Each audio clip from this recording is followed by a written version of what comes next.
Nosso objetivo com esse culto especial e com esse sábado é poder fazer com que os nossos pequeninos tenham o mesmo privilégio que Samuel teve, de servir no templo, de servir no lugar onde o povo se reúne, para que eles possam assim desenvolver as suas faculdades e crescer nos caminhos do Senhor. Eu quero convidar você que está aqui, você que nos acompanha pela internet, a abrir a sua Bíblia no livro de 1 Samuel, no capítulo 1. Abra a sua Bíblia por gentileza. E depois de ouvir essa história mais de uma vez, a gente vai refletir um pouquinho sobre alguns pontos que Deus quer nos ensinar nessa manhã, sobre essa história especial que é a história de Samuel. 1 Samuel, no capítulo 1. Livro de 1 Samuel, capítulo 1.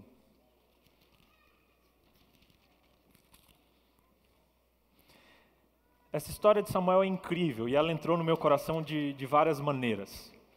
Enquanto refletia sobre esse assunto, sobre a história de Samuel, sobre a importância das nossas crianças, eu não pude deixar de sentir Papai do Céu falando comigo de uma maneira especial sobre esse assunto. Há 6 meses atrás, eu anunciei aqui que minha esposa estava grávida e, se eu não me engano, exatamente hoje, a gente está completando 40 semanas de gestação, então pode vir a qualquer momento. Deixei meu celular aqui ligado, então se eu sair correndo no meio do culto, não se assustem. A gente está esperando ela entrar em trabalho de parto, mas parece que, e eu já falei várias vezes aqui sobre assuntos relacionados à família, isso é muito importante, a Bíblia está cheia de reflexões sobre isso, só que parece que quando vai acontecendo com a gente Deus vai falando não só de fora para dentro, mas de dentro para fora também.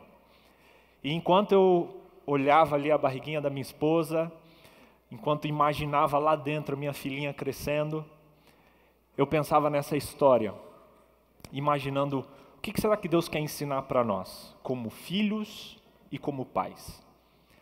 Percebi que nessa história existem 4 personagens que a gente viu aqui ao longo desse culto. E eu queria destacar 3 pontos de cada um desses 4 personagens da história. 3 lições que talvez sirvam para você e que você pode colocar na sua vida como um pai ou como um filho também. E eu queria levar você a refletir nesses 4 personagens. O primeiro deles se chama Eli, e é o sacerdote. A Bíblia diz que ele era sacerdote em Israel, e ele ocupava uma posição de destaque ali no povo de Israel. Eles não tinham reis, o povo não tinha rei naquela época, e o sacerdote, ele era o líder religioso, o juiz e ao mesmo tempo uma espécie de líder político também. Ele então era a figura mais importante no meio do povo. E a Bíblia diz que naquele tempo Deus não falava muito mais com o seu povo. O povo de Israel estava num momento de degradação moral, um momento em que, as coisas não estavam indo bem.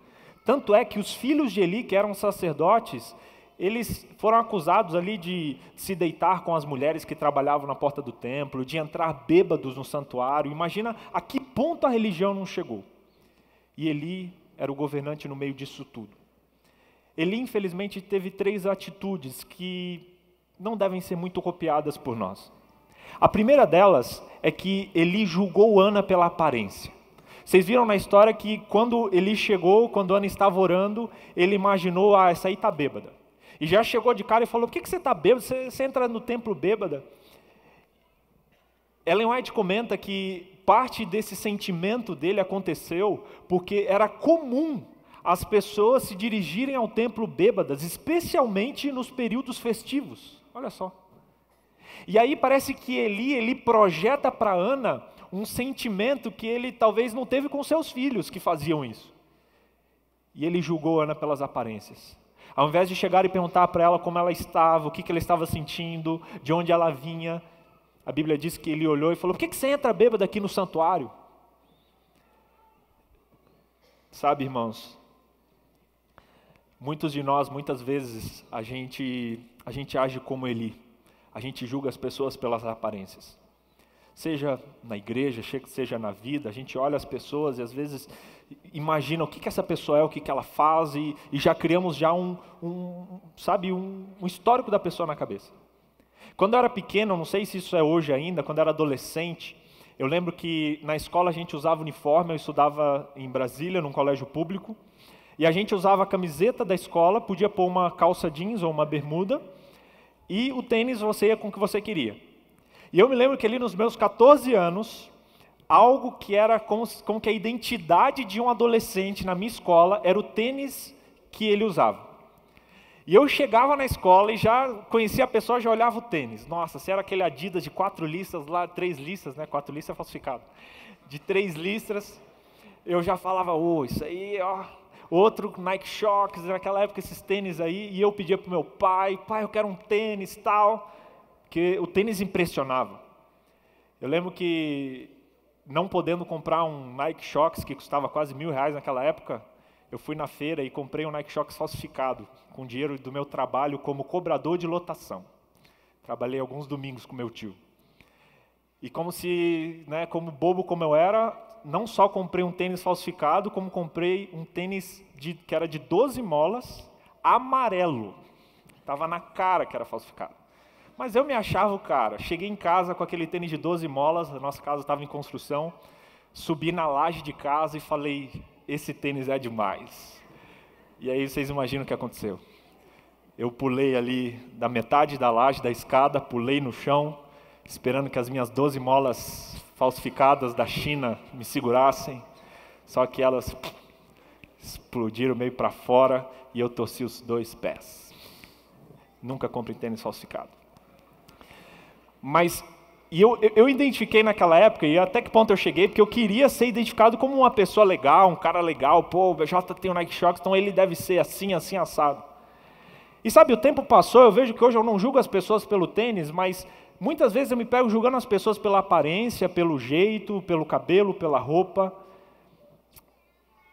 E a gente não é digno de julgar ninguém. O único que pode julgar é Deus, porque Deus enxerga o coração e a gente enxerga o exterior. Sabe, irmãos, quantos de nós não julgamos as pessoas? Eu quero, em nome de Jesus, pedir que a gente não seja como Eli, que se em algum momento da sua vida, eu ou você, a gente for tentado a julgar alguém, que acenda um alarmezinho na nossa mente, que a gente não julgue, mas tratemos todas as pessoas iguais, porque diante de Deus somos todos iguais. Um segundo ponto da história de Eli que me chamou muita atenção foi o fato de que Eli não exerceu autoridade sobre os seus filhos. E sabe, gente, isso aqui é muito forte. O livro Patriarcas e Profetas comenta o seguinte, olha só que forte essa expressão. Diz assim, pode passar aí, por favor. Embora tivesse sido designado para governar o povo, não governava a sua própria casa. Eli era transigente, amando a paz e a comodidade, não exercia a sua autoridade para corrigir os maus hábitos e paixões de seus filhos. E ela continua dizendo, em vez de contender com eles ou castigá-los, submetia-se à sua vontade e os deixava seguir o seu próprio caminho. Em vez de considerar a educação de seus filhos como uma das mais importantes de suas responsabilidades, tratou dessa questão como se fosse de pequena relevância. Ele negligenciou a autoridade pelos seus filhos. E me chama muita atenção aqui o fato de que ela diz que, pela comodidade, ele não chamou a atenção deles.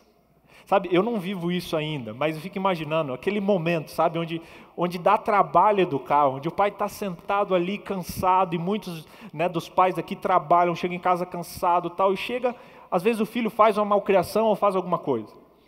E educar dá trabalho, e aí você olha e, nossa, para quê? E agora? E parece que é muito mais fácil ceder, é muito mais fácil não exercer a autoridade, e muitos de nós, muitas vezes seguimos o caminho da comodidade, como ele fez, e negamos a autoridade sobre os nossos filhos. A gente falou aqui, alguns meses atrás, sobre a importância da autoridade, que quando os filhos não reconhecem a autoridade nos pais, eles automaticamente não vão reconhecer a autoridade de Deus. Queridos pais, que a gente não seja como Eli, que não negligenciemos a autoridade diante dos nossos filhos. Ela completa dizendo que quando ele fez isso, ele tornou-se sujeito a seus filhos. Quantos de nós talvez não somos assim? Que Deus nos ajude a exercermos autoridade sobre as nossas crianças e nos darmos ao trabalho de educá-las. terceiro ponto de negativo da vida de Eli, que a gente não pode repetir na nossa vida, é que ele foi responsável pela transgressão dos seus filhos. Essa questão de responsabilidade ela é muito forte, muito forte. Eli foi responsável. Quando os filhos dele se deitavam com outras mulheres, quando os filhos deles começaram a levar a ruína a outras pessoas ali em Israel, Eli era responsável. No livro Patriarcas e Profetas, página 578, é dito que somos tão responsáveis pelos males que poderíamos ter impedido nos outros, pelo exercício da autoridade paterna ou pastoral, como se esses atos tivessem sido nossos. Muito forte. Somos tão responsáveis como se esses atos tivessem sido nossos. E sabe, irmãos, eu me arrisco a dizer que grande parte, se não quase toda, a depravação moral que existia no povo de Israel naquela época era pela má influência, a influência negativa de Eli e dos seus filhos. Se você olhar na história do povo de Israel, quando eles tinham um bom governante, o povo ia para perto de Deus. Quando eles tinham um mau governante, o povo seguia junto. Sabe, nós somos responsáveis.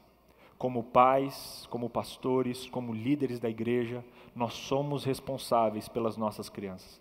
E nós somos responsáveis pelo que a gente faz e somos responsáveis pelo que a gente não faz também, por aquilo que a gente omite.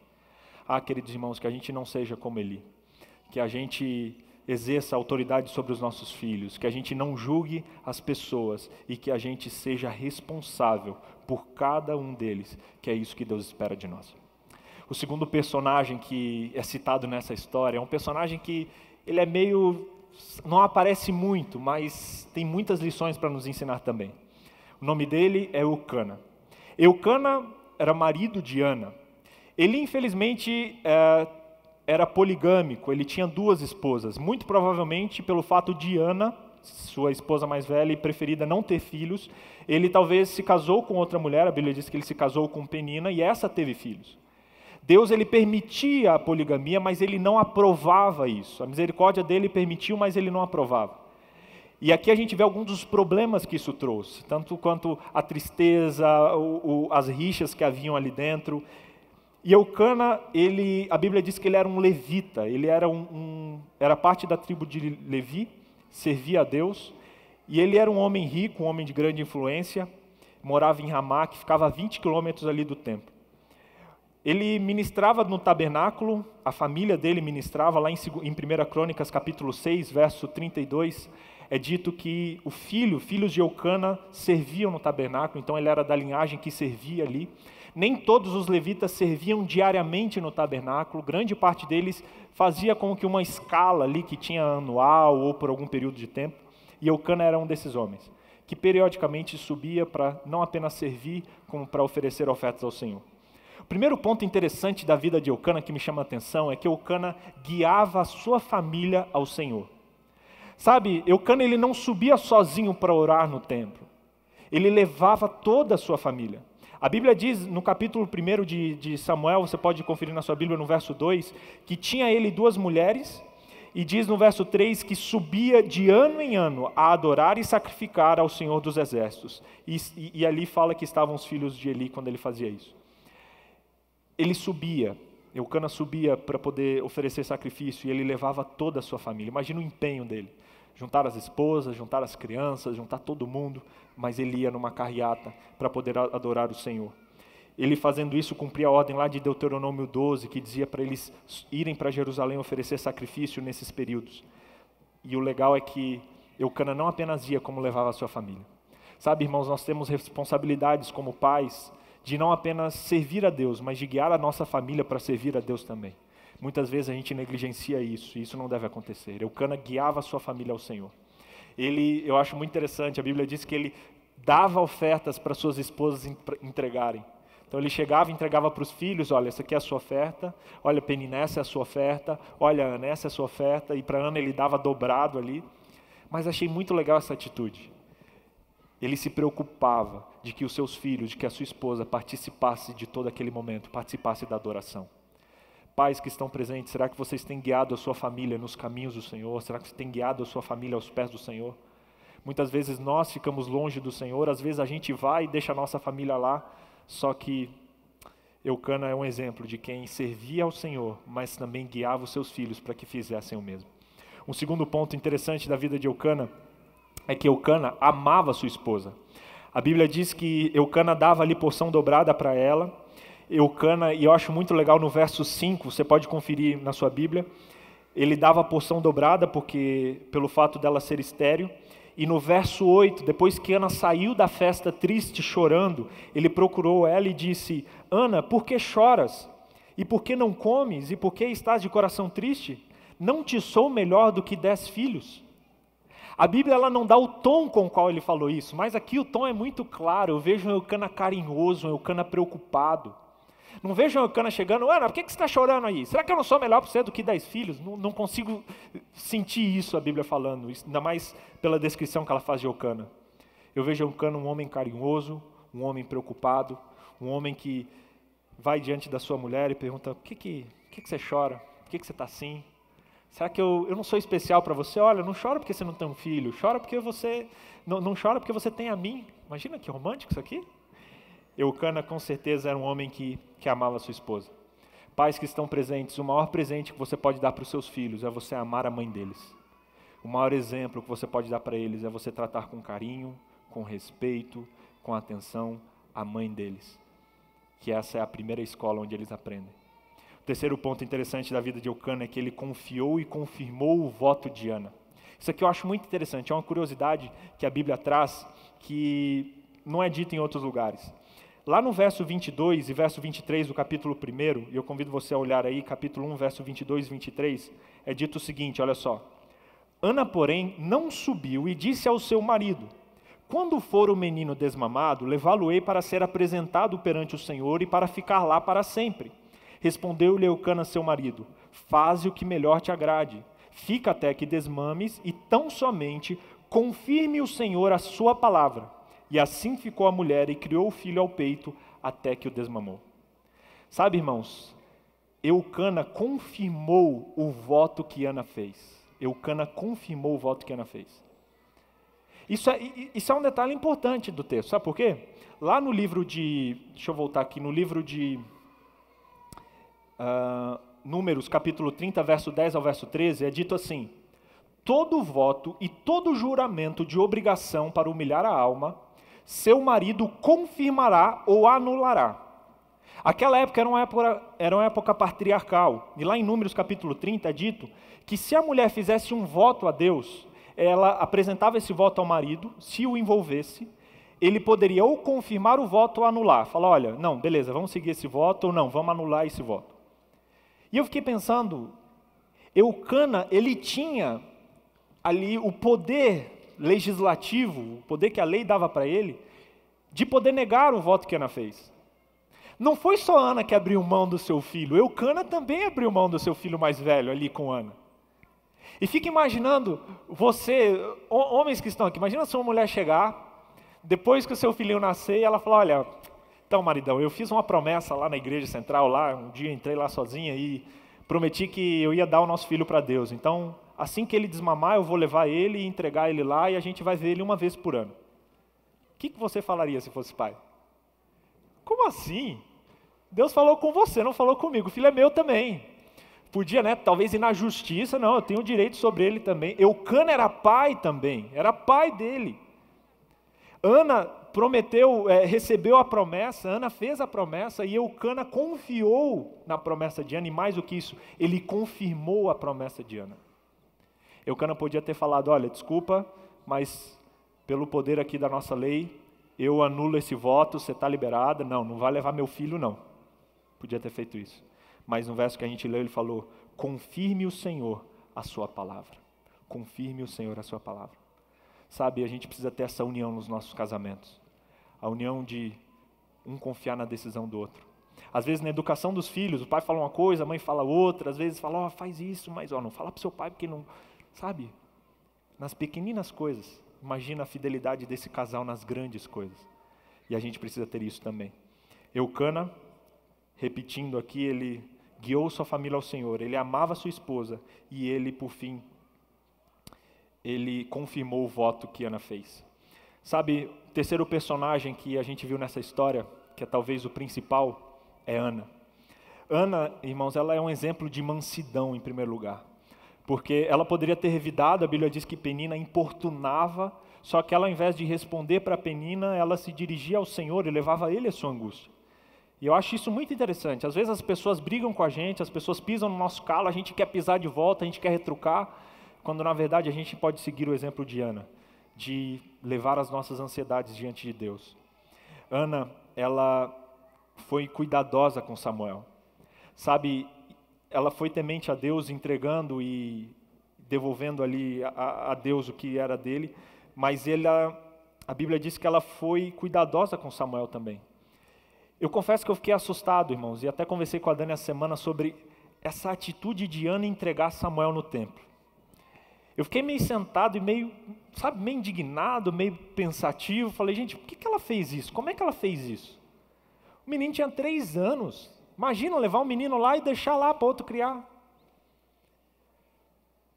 Só que eu acho que, olhando de fora assim, a gente julga a fé de Ana. Com certeza foi muito mais difícil para ela fazer isso do que fazer qualquer coisa na vida dela. Era o maior presente que ela queria e que ela ansiava. E a Bíblia diz que durante os 3 primeiros anos ela cuidou dele com muito carinho.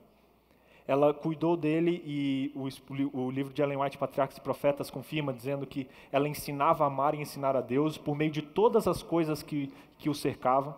Ela fazia isso, ensinava ele durante esse período. E ela, desde o primeiro despontar, ela ensinara a amar e reverenciar a Deus por meio de todas as coisas que ele tinha que cercavam ele. E é dito também o seguinte, cada dia ele era objeto das suas orações, mesmo depois dela ter levado ele de volta. Sabe, Ana foi cuidadosa com Samuel, especialmente nos primeiros anos da vida dele. A Dani estava fazendo psicologia, estudou 1 ano, trancou agora por causa da gravidez, mas ela teve no último semestre várias matérias falando sobre a importância do cuidado na primeira infância. E os psicólogos presentes podem me confirmar isso, como desde a gestação, o bebê na barriga, ele já começa a ser influenciado por tudo que cerca ele. O carinho que às vezes um pai dá para a mãe, mesmo o bebê não estando fora, estando dentro da barriga, influencia o bebê. A segurança que ele recebe nos primeiros dias, o carinho que ele recebe nos primeiros momentos, são extremamente importantes para a vida da criança, extremamente. E sabe, irmãos, eu queria deixar aqui esse apelo para que a gente não negligencie os primeiros anos da vida dos nossos pequenos. Geralmente as nossas crianças nascem ou elas são pequenininhas quando a gente está ali no auge da nossa juventude, do nosso trabalho, dos nossos sonhos, das nossas aspirações. E muitas vezes, em nome de sonhos, a gente negligencia a fase mais importante da vida dos nossos pequenos. Não negligencie esse momento. Esteja ao lado deles e conduza eles nos caminhos do Senhor. Ana, ela foi altruísta e ela abriu mão do seu filho diante de Deus. Ana pediu algo a Deus e ela devolveu a Deus o que ela pediu. É meio estranho isso, é como se você que sonha com uma casa, você fala, Deus, me dá uma casa, ora a vida inteira por uma casa, um dia talvez milagrosamente você recebe a casa. E aí você vai diante de Deus e fala, obrigado Deus pela casa, toma, estou devolvendo ela para você. Como assim? Você pede algo para Deus, você sonha a vida inteira e quando você recebe, você devolve. Gente, esse altruísmo de Ana é um exemplo para nós. A gente é muito egoísta, a gente pede coisas só para nós e as bênçãos a gente pede e vem.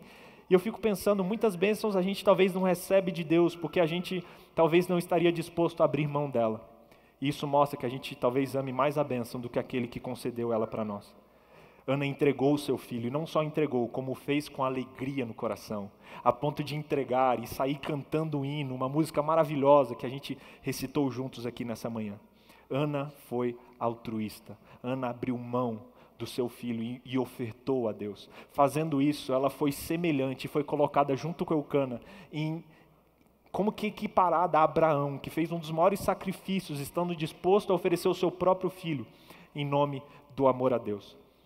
E ali ela é comparada a Abraão, e ela teve o privilégio, se você olhar depois no capítulo 2, no verso 10 e no verso 11, no Cântico de Ana, ela revela uma mensagem profética de que um dia viria um rei, o rei Davi, e de que um dia viria o Messias, viria Jesus. Deus usou Ana para poder, através da sua canção, ser instrumento de profecia, falando que um dia Davi viria e um dia Jesus viria. Olha o privilégio dessa mulher. Deus usou o filho de Ana e a oferta que ela deu para abençoar uma nação inteira. E a influência de Samuel foi tão positiva que conseguiu trazer o povo de volta aos caminhos do Senhor. Quando a gente abre mão, Deus abençoa e Deus usa.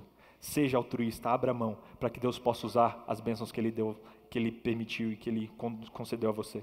O último personagem que eu quero citar nessa manhã é o Samuel. Esse pedacinho fala muito pouco sobre Samuel, só cita que ele era pequeno e tal, mas tem uma parte que eu acho interessante da vida de Samuel que eu queria destacar para você nessa manhã. Primeiro é que é o nome de Samuel. O nome de Samuel, o próprio nome dele, ele representa e significa, é uma junção, na verdade, de duas palavras, um jogo de palavras, a palavra pedir de e a palavra entregue. Então, juntando essas duas palavras hebraicas, pedir de, entregue, junta-se e fica a palavra Samuel. No próprio nome dele já vinha, olha, eu fui pedido e fui entregue. Eu fui alvo de petição e fui alvo de uma oferta. E isso acompanha ele durante todo o tempo da sua vida. Samuel, ele aceitou o voto dos seus pais. Samuel podia muito bem ter se rebelado e não ter seguido o voto dos seus pais. Ele podia ter falado, olha, a vida é minha, como é que minha mãe toma uma decisão sem me falar, eu vou fazer e vou seguir minha vida. Ele podia muito bem ter negligenciado o voto do Nazireu, assim como Sansão fez. O voto que ele fez foi o mesmo voto que Sansão fez. Não deveria cortar o cabelo, não deveria tocar em cadáver, não deveria beber bebida alcoólica. Ele podia ter negado como Sansão fez, mas não. Ele permaneceu firme e aceitou o voto dos seus pais. Um segundo ponto é que ele foi fiel nas pequenas coisas. O livro Patriarcas e Profetas comenta na página 574 que o bom êxito nessa vida e no ganhar da futura depende de uma atenção fiel às coisas pequenas. Vê-se a perfeição nas menores das obras de Deus e não menos que nas maiores. A integridade nas pequenas coisas, a realização de pequenos atos de fidelidade, pequenas ações de bondade, alegrarão a senda da vida. E quando terminar a nossa obra na terra, verificar-se que cada um dos pequenos deveres fielmente cumpridos exerceu uma influência para o bem. Influência essa que jamais poderá perecer. Samuel era uma criança. E ele fazia atividades de criança no templo. Ele varria o templo, ele limpava o templo, tarefas aparentemente desprezíveis. Só que Patriarcas e Profetas comentam que ele fazia com todo o capricho essas pequenas tarefas. E Deus o colocou diante de uma grande tarefa, que foi guiar o povo dele, e inclusive ser porta-voz da escolha do novo rei. O terceiro e último ponto da vida de Samuel que eu quero destacar é que Samuel cresceu como Jesus. Samuel cresceu como Jesus. A Bíblia diz aqui em 1 Samuel 2, verso 26, dá uma olhadinha aí na sua Bíblia, olha o que a Bíblia diz. Mas o jovem Samuel crescia em estatura e no favor do Senhor e dos homens. Esse verso te lembra alguma coisa? Crescia Samuel em estatura no favor de Deus e dos homens. Se você olhar depois lá em Lucas 2,52, a Bíblia diz que crescia Jesus em sabedoria, estatura e graça para com Deus e para com os homens. Quando a Bíblia quis descrever como Jesus crescia, ela usa uma expressão que descreveu como Samuel crescia, dizendo que Samuel era uma criança, um adolescente fiel a Deus, assim como Jesus foi fiel a Deus, assim como Samuel foi fiel a Deus nos seus primeiros dias. Eu achei esse detalhe muito, muito interessante. Samuel cresceu como Jesus. Crianças, adolescentes que estão aqui, jovens que estão aqui, cresçam como Jesus. Cresçam em estatura, cresçam em sabedoria, cresçam em graça, para que a nossa influência seja bênção para o mundo que a gente está. Eu, juntando essas 4 personagens, essas 4 pessoas, a gente chega em 2 grupos. Filhos e pais. A história ela representou e ela contou a história de um filho, Samuel, e ela contou a história de 3 pais. Um com uma atitude negativa e outros 2 com uma atitude positiva. E eu pergunto, que filho você tem sido? Será que você tem sido como Samuel, temente a Deus, crescendo diante de Deus, independente da sua idade? Será que você tem honrado os votos dos seus pais para com Deus? Será que você tem servido nas pequenas e nas grandes coisas? Como pais presentes aqui nessa manhã, eu pergunto, será que vocês têm guiado os seus filhos, como Eucana e Ana o guiaram, entregando a Deus, dedicando a Deus e ensinando eles nos caminhos de Deus? Como eu falei no começo, essa mensagem mexeu muito comigo, porque eu sou um filho e agora sou um pai também. Embora não conheça minha filhinha ainda, mas eu pedi para Deus para que Ele me conceda a bênção de ser um bom filho e de ser um bom pai também. Sabe, eu sei que todos aqui que estamos presentes e na nossa relação de filhos mesmo com nossos pais, talvez a gente não entenda tudo, talvez a gente esteja ou fique chateado com alguma decisão que o nosso pai tomou, talvez a gente tenha alguma mágoa no coração, não sei. Eu digo porque eu tenho essas coisas também. Eu tenho as bênçãos da educação que recebi, as muitas bênçãos, e tem algumas questões também que me cutucam e que me incomodam às vezes. Mas eu fiz o pedido para Deus para que eu seja um filho como Samuel. Um filho que honra os votos dos seus pais, um filho fiel a Deus, um filho que serve nas pequenas e nas grandes coisas. Seja esse filho, esteja ao lado de Deus, sirva ao nosso Deus em todos os momentos da sua vida. E o segundo pedido que eu faço, e que eu convido e pergunto se você quer fazer hoje, é para sermos pais como Deus deseja. Que a gente seja como Eucana e como Ana, seguindo, dedicando, ofertando os nossos filhos ao nosso Deus e criando eles nos caminhos do Senhor. Que a gente veja não só eles cantando aqui na frente, mas pregando, ensinando, trabalhando como missionários, futuramente passando talvez um ano fora, trabalhando para outras pessoas, eu não sei. Mas que a gente eduque os nossos filhos, não apenas para serem grandes homens e grandes mulheres reconhecidos na sociedade, mas para que sejam grandes homens e grandes mulheres diante do nosso Senhor. Para que eles sirvam o nosso Deus e guiem o povo dele diante dos caminhos eternos. Esse é o seu desejo? Quantos aqui hoje querem ser filhos como Samuel foi? Levante sua mão. Quantos aqui hoje querem ser pais como Eucana e Ana foram? Amém. Que Deus atenda esse pedido do seu coração. Feche seus olhos e vamos orar. Querido Deus, obrigado por estarmos aqui nesse momento. Obrigado por essa história incrível desses personagens que ensinam tanto para a gente. Quero nesse momento pedir pelos filhos presentes, todos nós, que a gente honre os nossos pais, que a gente cuide deles, que a gente abençoe a vida deles, que a gente possa honrá-los, servindo e seguindo ao nosso Deus. Ajuda-nos, Deus, a ser fiéis nas pequenas coisas e nas grandes coisas também. Ajuda-nos a ser como Samuel foi. É o pedido do nosso coração. Sequência de uma decisão que ele havia tomado contrariamente. Quero pedir também pelos pais que estão presentes. Deus, concede sabedoria, concede a tua bênção para que sejamos como Eucana e Ana, dedicando os nossos filhos ao Senhor. Entregamos a nossa vida em tuas mãos. Faz-nos como Samuel, como Eucana e como Ana. É o pedido em nome de Jesus. Amém. Amém. Que Deus nos abençoe. Um bom sábado a todos.